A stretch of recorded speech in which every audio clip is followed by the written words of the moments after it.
our viewers at large.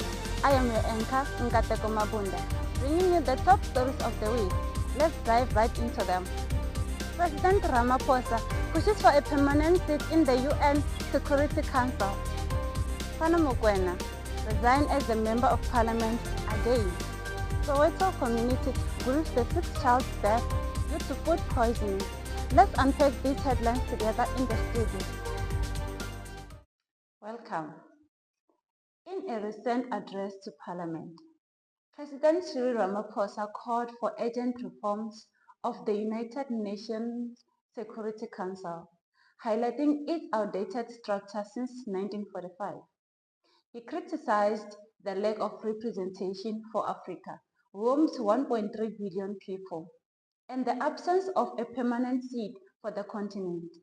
Ramaphosa described this situation as creating a second-class citizen status for Africa, worsened by the veto power held by the 5 permanent members, the US, UK, France, Russia, and China. Emphasizing Africans' underrepresentation, he argued that the United Nations Security Council's failure to adapt undermined its effectiveness in addressing global conflict. This call for reforms align with South Africa's long-standing advocacy for a more equitable international governance structure, reflecting the interests of all member states. Ramaphosa's remark resonates with many African nations seeking a fairer voice in global decision-making processes. Next, we turn to another story about 6 children who lost their lives in Gauteng. In Soweto, the tragic toll of suspected food poisoning has risen, as a 6th child has died after consuming contaminated snacks from a local spaza shop. The child has been hospitalized for a week, fighting for his life, but succumbed to his illness, confirmed by family members yesterday. The other 5 children who also fell victim to the tainted snacks were laid to rest just a day prior. The incident has sparked outrage and concern within the community, highlighting the dangers associated with unregulated food sales. Local authorities are now under pressure to investigate the spaza shop where the contaminated snacks were purchased. Health officials are urging parents to be vigilant about the food their children consume, especially from informal vendors.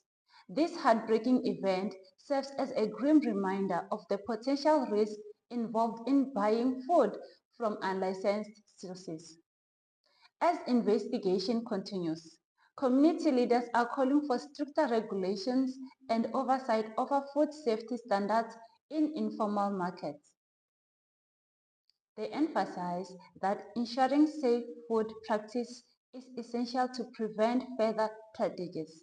This incident has not only devastated families, but also raised broader questions about food safety in South Africa. Authorities are expected to take decisive action to address this concern and prevent similar occurrences in the future. The community mourns the loss of these young lives while advocating for justice and accountability in this heartbreaking situation.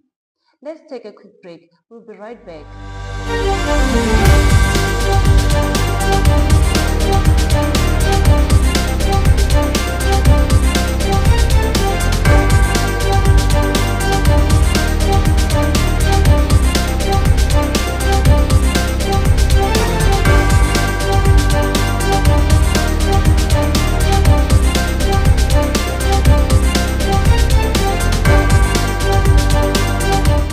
Welcome back.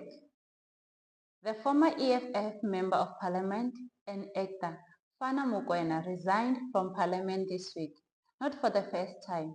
Another EFF Member of Parliament has called it quits.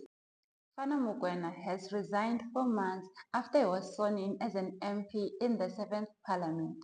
We can confirm that the Speaker is in receipt of a letter of resignation from Mr. Mokoena, confirmed Parliament spokesperson Moloto Mutabo on Thursday. Mokoena didn't respond to several requests for comments on Wednesday and Thursday. This second time, the international acclaimed actor has left Parliament. He first became an EFF MP in May 2014, representing the party in the National Council of Provinces before switching to the National Assembly in August 2016 until October 2020, where he resigned. Mokoena returned to Parliament in June this year after the May 29 general elections. He served in the sport, art and culture, and trade, industry and competition portfolio committees. Sources claimed he resigned early this week, a day before former public protector Pusisiwe submitted her resignation. That wraps up our coverage for today. We'll continue to follow these stories closely and bring you updates as they develop. Thank you for joining us on the Media News Wave. Don't forget to like and subscribe for more news. Stay safe.